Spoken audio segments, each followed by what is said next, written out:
my family. Right Honorable Speaker, I wanted to come on a point of information, but by the rules, he's already out of the floor, so I cannot. Okay, thank you. Thank you for giving me way. I wanted to ask that not all northerners come from Otuke. For at least for the best of my knowledge, I originate from South Sudan.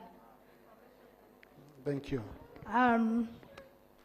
Right Honorable Speaker. You can have friends in Otuke. Oh yes, certainly. And Honorable Chom is one of my best friends from Otuke. Thank you. Thank you. Yes, Right Honorable Speaker. You have another submission you wanted to? Yeah. Yes, I gave you a special consideration on it. So continue. I continue. Right Honorable Speaker, thank you for giving me way. I know it's not in order for me to bring a matter of national importance here, but there's a pressing issue in Gulu district and Gulu city subsequently. There is a ban on charcoal business in this region. But Right Honorable Speaker, I would like to let you know that for the last 2 weeks, there's been an operation for curbing charcoal business in the region. And Right Honorable Speaker, all that we were trying to do is to conserve the environment. But Right Honorable Speaker, it's very unfortunate that for the last 2 weeks, the people of Gulu district and Gulu city are suffering and almost failing to cook food in their homes because soldiers have been deployed to ensure that charcoal, even bags of charcoal, even a single bag of charcoal, even a half sack of charcoal is not allowed to pass or be brought or sold to, the citizen of this area. And for that reason, people are crying foul. Here we are not able to afford cooking with gas, So my plea is that let them go soft on our people. What we don't want is to see lorries carrying chunks of charcoal crossing Karuma and taking it to other places for business purposes. But right now, my prayer is the government is to give us alternative source of energy so that we are able to live normally. We wish for the government to give us free gas cylinders to our people, and then at a reduced price when it comes to refilling of the gas for a given period of time until we are able to have alternative source of cooking, and also to reduce the tariff on power for us who cook, for those who are able to cook using cooker. I submit, Right Honorable Speaker. Yeah, thank you. Now, Honorable colleagues, I made a special consideration under the general authority of the Speaker on Rule 7 of our rules of procedure. The issue which the Honorable colleague has raised, charcoal crossing Karuma and charcoal remaining in northern Uganda has the same impact on the environment. You can't say a tree cut to serve people in northern Uganda won't affect the environment compared to a tree cut to take charcoal to Kampala. I am among the people who raised this issue on the floor after watching the documentary on how Zoka Forest is being destroyed despite the presidential order, the presidential directive on stopping charcoal around those areas. So, honorable colleagues, it can't be Parliament to sit here and say, let us be lenient on people who are destroying the environment. Would be sending a very, very wrong message. It can't be Parliament. So, on that one, the minister, maybe if the minister was here, they would answer the one of charcoal. But when it comes to destroying the environment, please, let us all be strong. Otherwise, it will come back for you. It will come back to destroy you. Nature pays back in a more even rough manner. Honourable Minister for Tourism.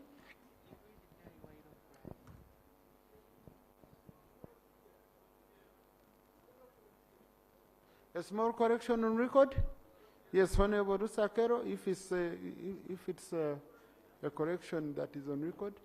No, Honorable colleagues, the Speaker is on the floor, therefore you are proceeding well. Honorable Thank you.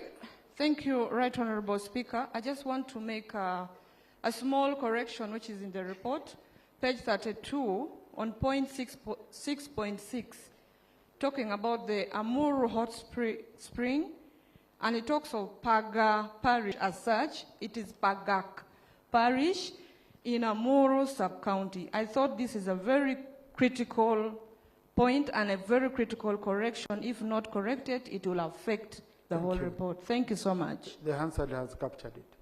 Honorable Minister.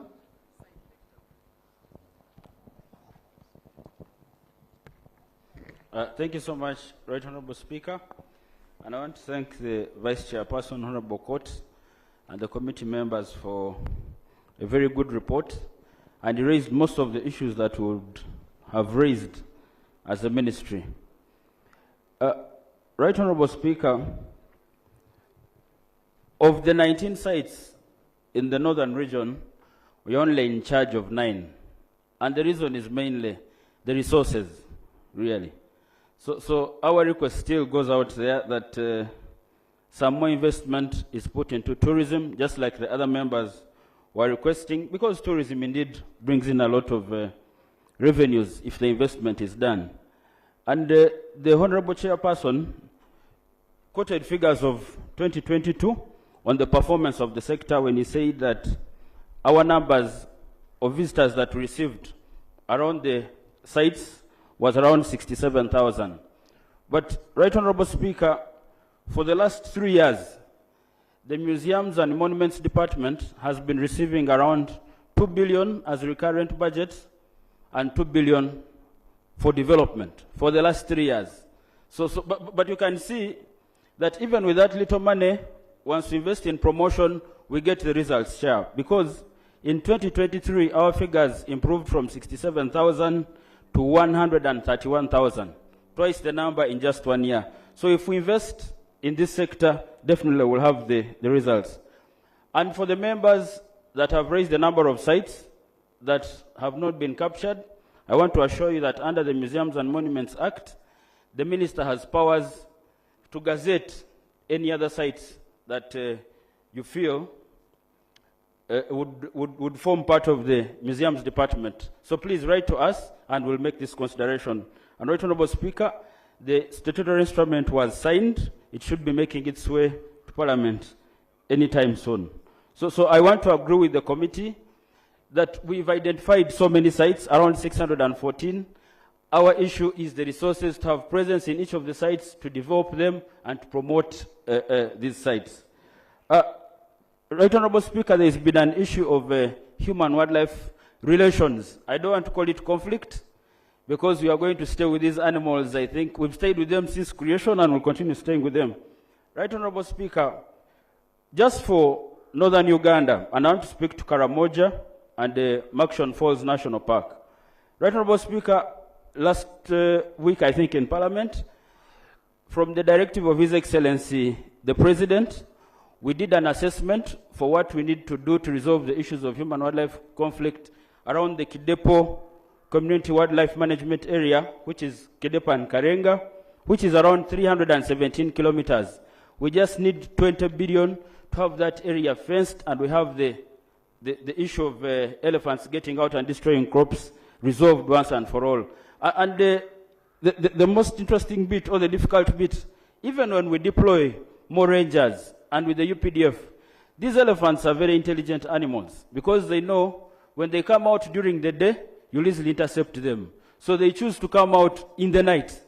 It's very dangerous for rangers to run after elephants in the night. So usually they've already entered, then in the morning we have to go and get them out of the community. But once we fence, we'll have the problem resolved. And for the Makshon Falls, Right Honorable Speaker, which is 394 kilometers, that's the entire boundary, we have so far fenced 44 kilometers in Noya and Oyam. We are currently doing 10 kilometers in Noya and 10 kilometers in Bulisa. So we have an uncovered boundary of around 330 kilometers. and it would cost us around 21 billion to fence Maction Falls, and we also have the issue resolved once and for all. But the issue is with Parliament, and the Prime Minister has been holding meetings with the Minister of Finance to see how we resolve this issue. I have been to the communities, Right Honourable Speaker. I want to assure you, if you see how people suffer, especially when a group of elephants, let's say 5, 6, go into the gardens, I understand the pain. But this is the only solution, and we're out. With those few remarks, again, I want to thank the committee. But Chair, indeed, let's support tourism. It's a low-hanging fruit, and the revenues can come in any time. Thank you. Honourable Minister, you know we've been doing it. Now, I have been guided that under your sub-region groups of the North work, there are additional issues which you were assigned as sub-regional blocks to present additional issues. The people who were assigned, are they ready? Okay? Sub-region issues, not a member coming up to give their views, but sub-region issues. Who is ready? Which sub-region is ready? So that I know you're presenting issues of a sub-region, not issues of you as just a member. If West Nile is ready, you can just, so that they are captured to be part of amendments to the report. I can start with West Nile if you're ready. Who is presenting? Honorable Feta, you're doing for West Nile? Please do. I'll give each one maximum 2 minutes. Has to be quick. Just read the outline. Honorable colleagues, I must finish the order paper by 4, so you'll have to forgive me. Today we are going to sacrifice many submissions. Thank you very much, Right Honourable Speaker, for the opportunity for West Nile to present the sub-regional issues that were directed here on Wednesday. Right Honourable Speaker, you are aware on the 3rd of this month, West Nile was connected to national grid after 110 years. Government has introduced the electricity scale-up program of 1 pole or 0 pole.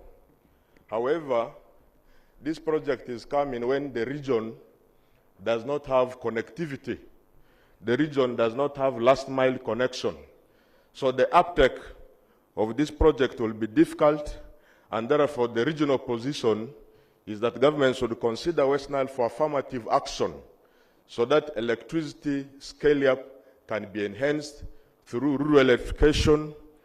1, to increase connectivity. 2, to increase in access, increase in usage, promotion of value addition, to create jobs for youth and women, and to promote self-employment. 2, affordability of electricity. As you are aware. Honorable, these are issues, from what I was guided, they should be rated to the report. We are now on tourism. Are there issues to do with tourism you agreed upon? Thank you, Right Honourable Speaker. If not, specifically with the tourism, Right Honourable Speaker, the report did not highlight on Alekwa pyramids that were constructed in 1911 in Yivu sub-county of Maracha district. I would appeal that the committee should consider this. 2, we have Ombati massacre ground where 89 people were killed on 24th of June 1981. This has not been captured. We have issues of cultural sites in West Nile. We have Aluru Kingdom, where there are enormous potentials of tourism. That has not been captured. We have the Lubara Kari, where there is enormous potential, covering about 7 districts of West Nile. That has not been captured. And there are key other areas in the Madi sub-region. I beg to submit. Thank you. Thank you. The rest seemed not to be ready for their area. Honorable colleagues. Item 6 on the other paper, motion for adoption of the report of the Committee on Environment and Natural Resources on the petition on unfair compensations by the Karuma Dam hydropower project affected persons. Yes.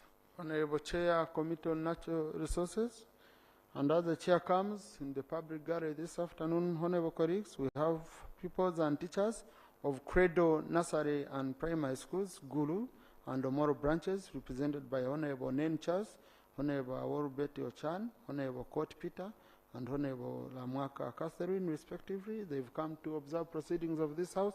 Please join me in welcoming them.